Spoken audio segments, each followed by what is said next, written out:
Hello, welcome to the TRACARDI presentation. We'd like to show you where we are with the development of TRACARDI and give you a quick introduction to the product roadmap. Currently, we are developing first version of TRACARDI and it's version 0.1. Within this version, we'd like to include the search functionality for most of the UNOMI objects, such as event, rule, segment, goal, and campaign. We also will include UNOMI query language. It's a query language that will help you to search and create rules, segments, look for events, campaigns, goals.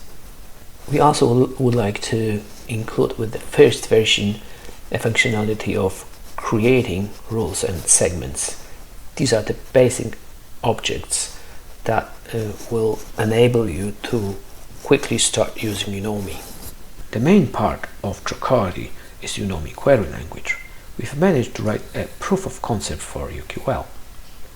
TRACARDI will use UNOMI query language as an abstract layer for communication with UNOMI. TRACARDI console will have full access to all features of UQL. But UQL will only be used for managing UNOMI context server. That would mean that will not decrease your performance. So all the events will be saved via a regular API. Currently, UQL supports only select, create, and delete statements, and we are working to extending the list of statements that UQL can support. Okay, let's go to the live preview of development state of TRACARDI. Okay, first you have to log in with UNOMI credentials. You'll go straight to the console. So here you can use UNOMI query language to query all the objects inside UNOMI. So for example, we can select rules,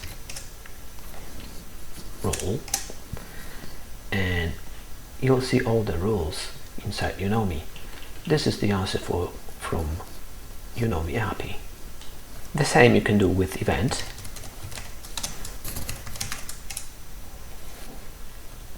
And you can filter events if you like.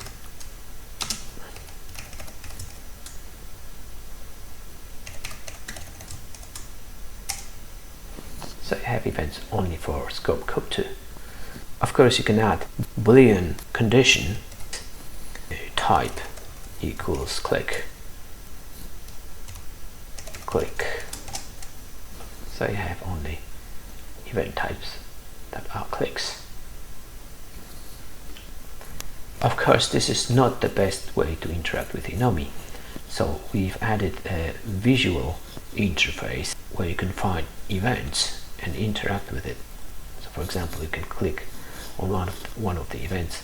Here you can filter the event the same way you did with the console. So for example, we can write scope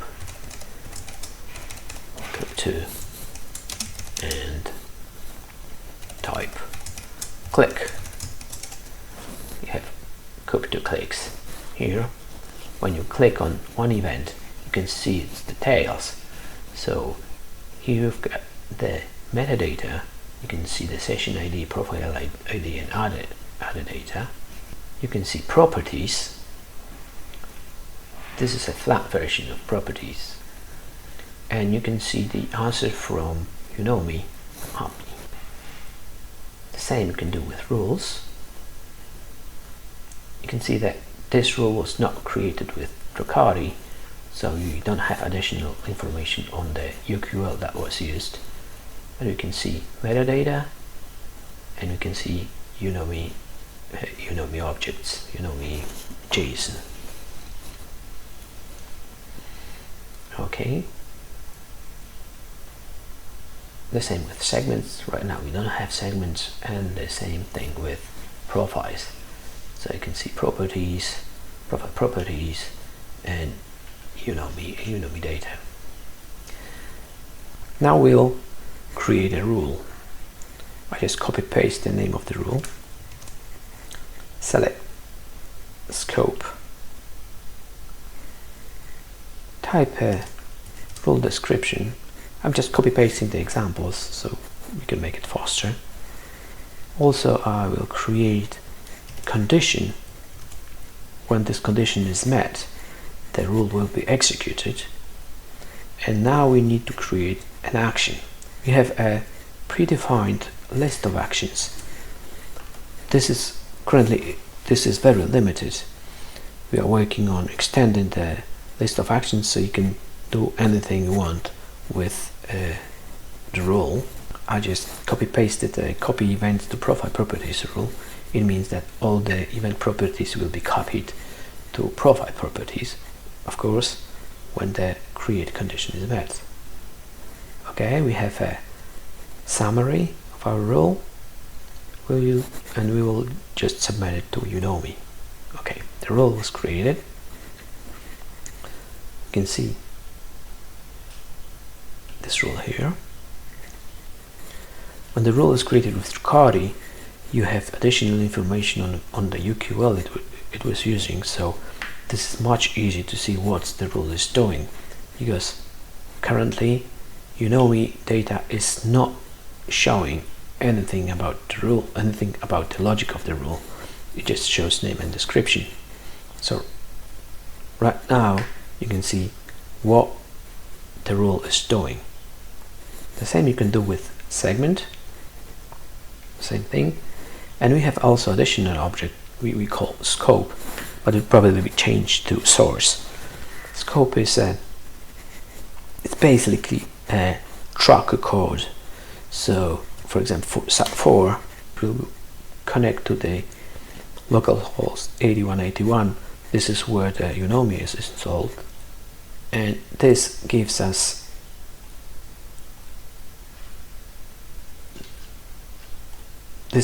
just a tracker code. So you can see sources that we created. This is details, what we've typed in, and this is tracker. Other functionality that is working right now is delete. You can just go into the rule we've just created and you can just delete it. It disappeared. And that's it. This is the state of the development. We are working on extending the functionality. We'll be releasing the first version probably within a month. So please stay in touch.